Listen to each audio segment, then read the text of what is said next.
Halo adik-adik kelas 10, apa kabarnya? Semoga kalian semua berada dalam keadaan sehat ya. Nah, kali ini kita akan melanjutkan materi kita mengenai archaea, bakteri, yang disebut juga dengan bakteri purba ya. Langsung saja kita lihat, apa aja sih ciri-ciri dari archaea? Nah, yang pertama, archaea ini bersifat uniseluler dan mikroskopis. Hampir sama, bukan hampir ya, sama dengan eubakteria ya. Kemudian, archaea ini bereproduksi secara pembelahan biner, tunas, dan fragmentasi. Nah, pembelahan biner ini juga nanti dilakukan oleh eubakteria ya, yang bakteri yang selama ini sudah kita pelajari di awalnya. Kemudian, archaea juga memiliki dinding sel nih adik-adik, tapi bukan berasal dari lapisan peptidoglikan, melainkan berasal dari lipopolisakarida ya, jadi penyusunnya berbeda. Kemudian, archaea juga bersifat prokariotik karena dia belum memiliki membran inti atau disebut juga organisme yang belum memiliki inti sejati. Nah, kita lanjutkan bagaimana dengan cara hidupnya. Nah, archaea ini bisa hidup di lingkungan yang ekstrim, lebih ekstrim daripada bakteri yang selama ini kita ketahui ya. Nah, ekstrimnya dia bisa hidup di kawah gunung berapi, yang pasti sangat panas adik-adik ya. Kemudian danau laut mati yang merupakan salinitasnya tinggi banget kalau di danau laut mati kan, tapi ternyata bakteri ini si archaea bisa hidup. Termasuk juga di lumpur yang nanti banyak mengandung metana misalnya. Nah, itu semua merupakan ciri-ciri dari archaea. Nah, ditambah nih, archaea juga punya flagel, sama seperti bakteri atau eubakteri ya.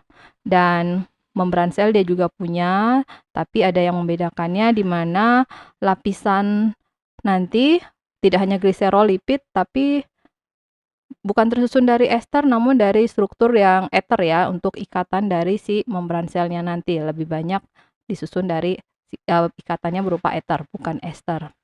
Nah, sekarang kita lanjutkan pembagian dari archaea. Nah, archaea ini ada 3 kelompok berdasarkan cara hidupnya nanti adik-adik ya. Nah, ini yang pertama adalah metanogen, kemudian halobakterium, dan yang ketiga thermoacidofil. Nah, metanogen itu apa? Metanogen ini bakteri yang bisa menghasilkan metana. Jadi dia bisa menghasilkan gas metana, berarti dia hidup secara kemoautotrof. Nah, di sini kita lihat karbon dioksida nanti bersama dengan air, hidrogen ya, akan menghasilkan metana di sini. Oke, dari CO2 dan H2. Nah, metanogen ini tidak membutuhkan oksigen adik-adik untuk hidupnya. Oke, makanya kalau seperti di rawa, di air payau, termasuk pada sapi ya, lumen sapi ini, nah bakteri metanogen ini bisa hidup di sana. Nah, selain itu, metanogen ini juga bisa hidup di suhu tinggi ya adik-adik. Bakteri ini hampir 100 derajat. Nah, mengapa? Karena dia punya DNA, punya protein dan membran selnya yang sudah beradaptasi. Makanya tadi selain tidak ada oksigen, suhu yang tinggi, si bakteri metanogen ini masih bisa hidup. Nah, kalau kita lihat berarti apa peranannya? Dia berperan dalam siklus karbon. Nanti memecah karbon menjadi metana. Jadi sebenarnya dia turut mengurangi CO2 yang biasanya bersifat racun dari gas-gas polutan ya adik-adik. Oke, sekarang kita lanjut nih bakteri berikutnya. Halobakterium. Oke, ini berasal dari kata halo yang sebenarnya kadar garam. Jadi bakteri halobakterium ini bisa hidup di kadar garam yang tinggi ya, kadar garam yang tinggi. Nah, contohnya di mana banyak bakteri yang bisa hidup di laut mati dan nih Great Salt Lake ya yang ada di Amerika sana. Nah, ternyata halobakterium ini bisa melakukan fotosintesis karena dia punya klorofil ungu ya adik-adik. Nah, ini pigmennya sehingga tadi, Halobacterium ini berfotosintesis untuk menghasilkan makanannya. Jadi dia tidak bersifat heterotrof, tapi bersifat autotrof, di mana dia punya pigmen klorofil ungu. Nah, kita lanjut berikutnya pada bakteri ketiga, bakteri yang bisa hidup di suhu yang tinggi, termoplasma atau termoasidofil. Berasal dari kata termo ini nanti suhu yang tinggi, asid ini karena kadar asam yang tinggi. Jadi, bakteri ini bisa hidup di air yang berkadar asam tinggi, kemudian suhu tinggi. Nah, jadi contohnya yang ada di mata air panas atau yang mengandung belerang adik-adik ya. Ternyata bakteri termoplasma lah yang akan ditemukan di sana. Bakteri lainnya tidak bisa hidup. Nah, jadi banyak ditemukan di kawah vulkanik untuk bakteri termoplasma ya. Nah, sekarang kita lihat peranan dari masing-masing Archaebacteria itu. Nah, yang pertama dia bisa mengurangi polusi.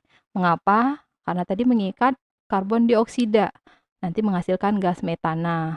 Nah, gas metana sendiri ini nanti sebenarnya bisa dimanfaatkan sebagai sumber energi ya adik-adik ya. Nah, yang kedua, dia berperan dalam daur nitrogen. Nah, ingat adik-adik bahwa tanaman itu membutuhkan nitrat untuk pertumbuhannya. Nah, nitrat sebenarnya dihasilkan dari nanti nitrit. Nitrit merupakan nanti si amonia dioksidasi dulu. Sehingga bakteri ini kan nanti mengoksidasi amonia di tanah menghasilkan nitrit. Nitrit ini yang kemudian nanti mengalami proses selanjutnya menjadi nitrat. Nitrat yang akan dipakai oleh tanaman. Berarti di sini Archaea ini sangat berperan adik-adik ya. Nah, peranan ketiga, Archaea juga bisa berperan sebagai decomposer. Oke.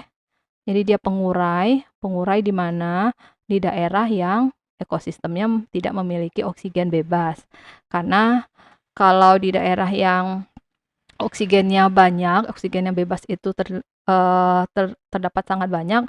Nah, bakteri yang sehari-hari yang pada umumnya yang menjadi decomposer adalah Eubacteria ya adik-adik. Nah, jadi kalau di rawa-rawa, di air yang penuh dengan limbah, nah di sana pengurainya adalah Archaea. Nah, sekarang bagian terakhir. Apa sih jadinya perbedaan Eubacteria dengan Archaea? Nah, ada beberapa perbedaan. Pertama, kita lihat dari dinding sel. Dinding sel untuk Eubacteri itu tersusun dari lapisan peptidoglikan. Kalau Archaea itu pseudopeptidoglikan. Jadi mirip peptidoglikan tapi dia bukanlah peptidoglikan ya adik-adik. Nah, kemudian membran selnya, nah ini dia. Kalau Eubacteri, lipidnya itu tersusun dari ikatan ester. Sementara Archaea, ikatannya itu berupa ikatan ether. Nah, ini kita lihat perbedaan lainnya. Kalau Eubacteria, ikatan hidrokarbonnya ini tidak bercabang. Sementara kalau Archaea, nah sebagiannya itu bercabang untuk ikatan hidrokarbon nanti yang membentuk membran selnya. Nah, perbedaan lainnya kita lihat dari RNA polimerase. RNA polimerase itu pada Eubacteria hanya satu jenis. Sementara pada Archaea, enzim RNA polimerase itu lebih dari satu ya, ada beberapa jenis. Nah, kemudian kalau pada Eubacteria, nanti bagian gen yang tidak mengkodekan sifat tertentu itu dia tidak punya. Sementara kalau pada Archaea, dia punya intron ya. Di sini ada beberapa. Jadi ada bagian gen yang tidak berperan untuk mengkode. Nah, itu dia.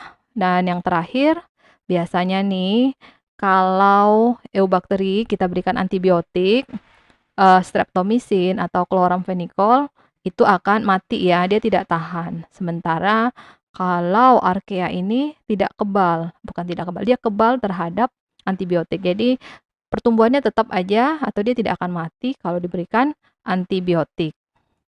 Nah, itu perbedaannya. Kalau persamaannya Tentu ada ya adik-adik, makanya si Whittaker meletakkannya pada lima kingdom itu, pada kingdom Monera untuk Eubacteri dan Archaea. Nah, persamaannya apa? Dari yang pertama uniseluler, yang kedua prokaryotik. Tadi prokaryotik itu tidak punya membran inti ya.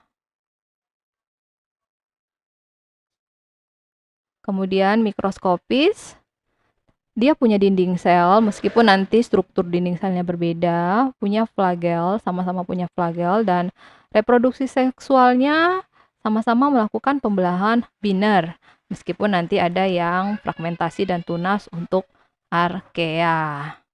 Nah, sepertinya itu saja perbedaan, persamaan mengenai Eubacteri dan Archaea. Kalau misalnya kalian ada pertanyaan, silakan kalian tulis dalam kolom komentar ya. Kita bertemu pada materi selanjutnya. Salam.